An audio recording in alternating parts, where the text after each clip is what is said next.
अस्सलाम वालेकुम नाज़रीन, आप देख रहे हैं हमारा YouTube channel Minhaj unique vlogs और मैं हूं आपका मेज़बान मुदस्सिर रहमान। नाज़रीन, 2 रोज कबल जो इंतहाई अफसोसनाक वाक़या पेश आया था कि खतरनाक शूटर रेहान भट्ट और उसका बाप फयाज भट्ट 3 पुलिस एहलकारों को 2 मुख्तलिफ जगहों पर शहीद कर देते हैं। 3 पुलिस एहलकार जख्मी हो जाते हैं। लाहौर से शेखुपुरा के इलाके रावी रेहान में किस तरह भाग कर गए, किसी गाड़ी पर गए, उसके बाद किस घर में घुसते हैं, पनाह लेते हैं, उसके बाद उस पूरी फैमिली को यरगमाल बनाते हैं। उसके बाद इनकी खतरनाक प्लानिंग आगे क्या थी, इसकी हकीकत आपके सामने रखेंगे। उसके बाद दूसरी खबर आपके सामने रखने वाला हूं, जिस तरह लाहौर में पुलिस एहलकारों को शहीद करने वाले 2 खतरनाक शूटर अपने अंजाम को पहुंच चुके हैं। इसी तरह एक और बहुत बड़ा खतरनाक शूटर मुलजिम सुलेमान विहारी पुलिस के ऊपर हमला करने वाला, उसने कब हमला किया और वो आज अपने अंजाम को पहुंच चुका है, मुबैना इस मुकाबले में फुल फ्राई हो चुका है। इस 2 बड़ी खबरों की अहम पेशरफ आपको बताऊंगा। आपने मुकम्मल हमारी इस वीडियो के साथ जुड़ कर रहना है। कमेंट सेक्शन में अपनी राय जरूर दीजिएगा। मैं उन दोस्तों से कहता हूं, उन भाइयों से कहता हूं कि आप बैट्स कमेंट्स करें, आपका हक है, आप कमेंट्स करें, लेकिन आप पूरी वीडियोस देखने के बाद उसके बाद आप कमेंट्स करना। अगर आप छोटा सा क्लिप देख के मुकम्मल तस्दीक नहीं करते, खबर की तफसीलात नहीं पढ़ते, उसके बाद आप तरह तरह की बातें करते हैं।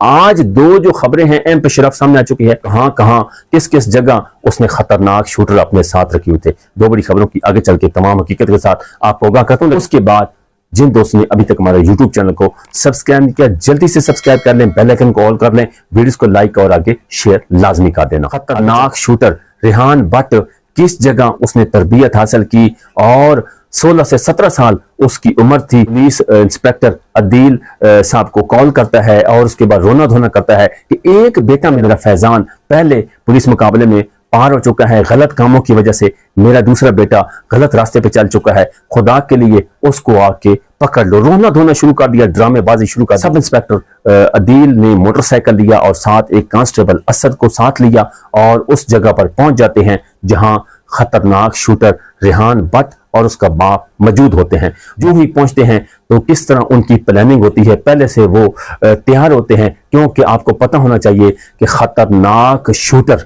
जो मुलजिम रेहान था अफगानिस्तान टीटीपी से तरबियत हासिल करके आया था और उसकी क्या खतरनाक प्लानिंग थी। बताया जाता है कि उनकी एक बहन भी एक मदरसे में तालीम हासिल कर ली थी। वो अंदर से गन लेके आता है, पुलिस सब इंस्पेक्टर अदील के ऊपर ब्रस्ट मारता है और उनको शहीद कर देता है। उसके बाद दूसरा पुलिस कांस्टेबल जो है असद के ऊपर हमला करता है और उनको भी शहीद कर देता है। उसके बाद वो आपने सीसीटीवी फुटेज में देखोगा एक रक्षे वाले को रोकते हैं, गन पॉइंट के ऊपर उस रक्षे वाले को एक दूसरी जगह नवा कोट में लेके जाते हैं, जहां उसके बाद गन्ने बाहर निकालते हैं। गन्ने निकालने के बाद वो जो है ना पुलिस एहलकारों के ऊपर हमले करते हैं, जहां एक पुलिस एहलकार मोहम्मद हारिस शहीद हो जाते हैं, जिनमें 3 पुलिस एहलकार शदीद जख्मी हो जाते हैं। वहां से भागते हैं और एक गली से गुजरते हैं, सरेआम रोडों के ऊपर असला लेकर घूम रहे होते हैं। उसके बाद गलियों में इस तरह गुजर के उनके हाथों में गन्ने होती हैं। छोटे बच्चों ने, बड़ों ने, बूढ़ों ने, सब ने देखा कि किस तरह दंदनाते फिरे थे। इतने खतरनाक शूटर थे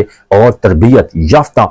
जो एक अफगानिस्तान में गया टीटीपी से, उसका तलक निकला रेहान भट्ट का, उसके बाद उसके बाप का भी, और उसके बाद जो बताया जाता है मुबैना इत्तलात के मुताबिक जो उनका खतरनाक शूटर था भाई, जो मुबैना इस मुकाबले में पार हो गया था, फैजान, उसका तलक भी टीटीपी से था। और उसके बाद वहां से गाड़ी LWMC की लेते हैं और सरकारी गाड़ी को लेकर एक जगह पर सुबह तकरीबन 5 साढ़े 5 बजे के करीब जब शेखुपुरा रावी रेहान के इलाके में, यानी कि गाड़ी वाले को, ड्राइवर जिसको यरगमाल बनाया, और फरार हो जाते हैं। गाड़ी वाले को, ड्राइवर को छोड़ देते हैं। एक घर में घुसने की कोशिश करते हैं, उनका दरवाजा खटखटाते हैं और अंदर घुस जाते हैं। जब अंदर घुसते हैं तो पूरी फैमिली को यरगमाल बनाते हैं और उसके बाद उस पूरी फैमिली को एक कमरे में अंदर बंद कर देता है खतरनाक शूटर मुलजिम रेहान भट्ट। उसका बाप उन फैमिली, मुतसरा फैमिली को जिनको यरगमाल बनाया, उस फैमिली के साथ वो अंदर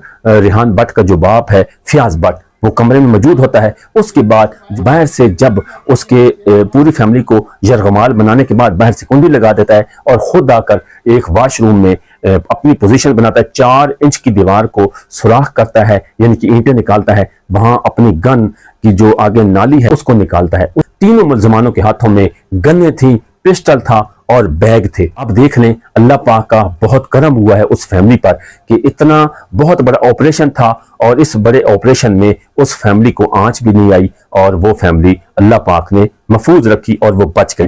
तो खौफ की अलामत जो शूटर था रेहान भट्ट, पीडीपी से तरबियत हासिल करके आया था और उसके बाद वो किस तरह 16 से 17 साल वाला लड़का किस तरह गन उठा सकता है और इतना खतरनाक शूटर जो सीधी फायरिंग करता है, लाजमी बात है वो तरबियत हासिल करके आया था। किस तरह उसके बाप ने ड्रामा रचाया और पुलिस एहलकारों को फंसाया, उसके बाद हमला करने के बाद वो पुलिस एहलकारों के ऊपर पे दर पे हमला करता रहा, फायरिंग करता रहा।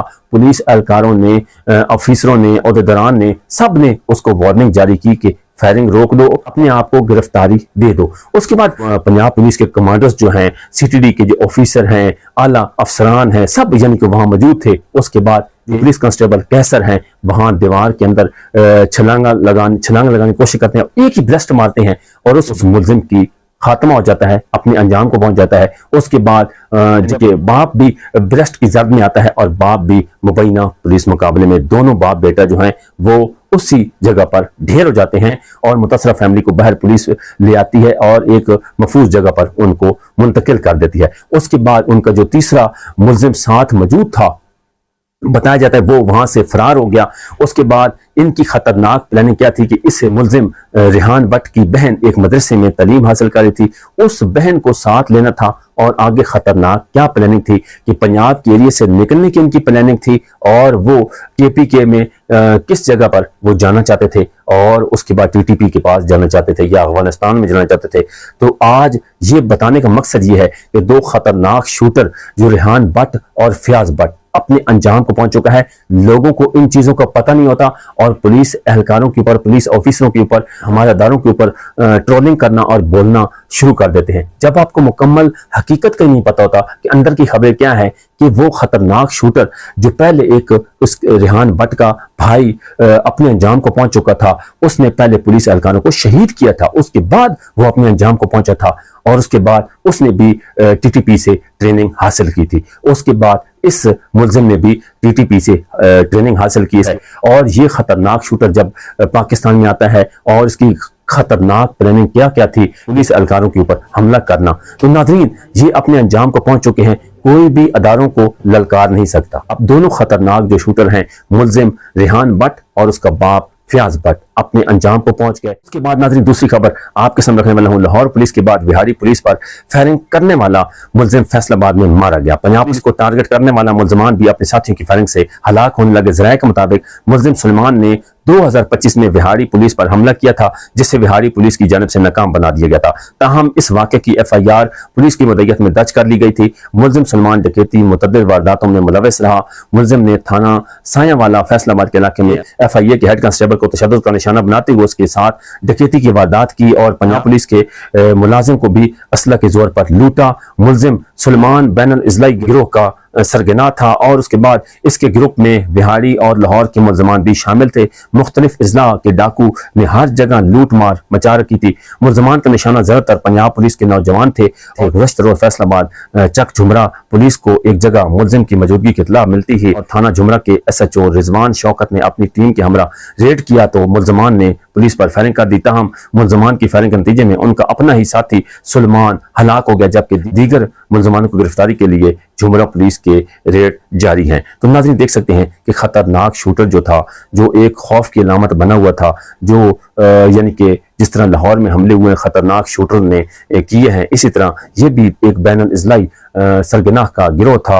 और जिस तरह चक झुमरा में मुबैना आपस मुकाबला हुआ, रिकॉर्ड याफ्ता डाकू जो है सलमान वो पार हो गया। चक झुमरा बाठा स्टाफ के करीब मुबैना पुलिस मुकाबले में पुलिस पर फायरिंग करने वाला रिकॉर्ड याफ्ता डाकू सलमान इसके बाद बिहारी पुलिस पर भी फायरिंग के वाकयात में भी मुलविस और रिकॉर्ड याफ्ता था। बाटा स्टाफ के करीब SHO थाना चक झुमरा इंस्पेक्टर रिजवान शौकत के साथ मुबैना पुलिस मुकाबला हुआ और फायरिंग के तबादले के दौरान डाकू सलमान मुबैना आपस मुकाबले में अपने साथी की फायरिंग से फुल फ्राई हो गया। नाजरीन, मैं आपको बताता चलूं, जिस तरह 2025 में इस खतरनाक डाकू ने बिहारी में एक पुलिस एहलकारों के ऊपर हमला किया और उसके बाद पुलिस ने उसको नाकाम बना दिया। यानी कि बताया जाता है कि ये बैनुल इजलाई खतरनाक डाकू था और उसके बाद इसने गैंग बनाया हुआ था और गैंग का सरगना था। लाहौर और बिहारी के लोग खतरनाक जो डाकू थे इसके ग्रुप में शामिल थे।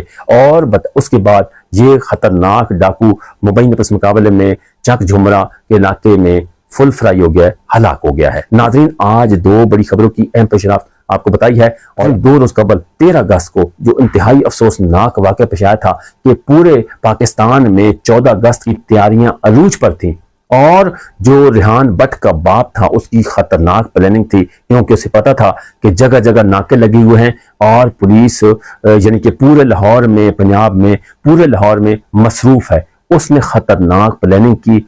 सब इंस्पेक्टर अदील को अपने घर बुलवाया और उसके बाद हेड कांस्टेबल असद भी साथ मौजूद था। और नाज़रीन देख लें उनकी किस तरह खौफनाक प्लानिंग थी और एक जगह पर उन्होंने हमला किया, 2 पुलिस एहलकारों को शहीद कर दिया। उसके बाद नवाकोट के इलाके में बैगों से बाहर अपना असला निकालते हैं और पुलिस के ऊपर हमला करते हैं और उसमें 3 पुलिस एहलकार शदीद जख्मी हो जाते हैं और 1 पुलिस एहलकार मोहम्मद हारिस शहीद हो जाते हैं। 14 अगस्त की सुबह एक घर में जहां छुपे हुए थे वहां पुलिस मुकाबला होता है और मुबैना आपस मुकाबले में दोनों दहशतगर्द फुल फ्राई हो जाते हैं, हलाक हो जाते हैं।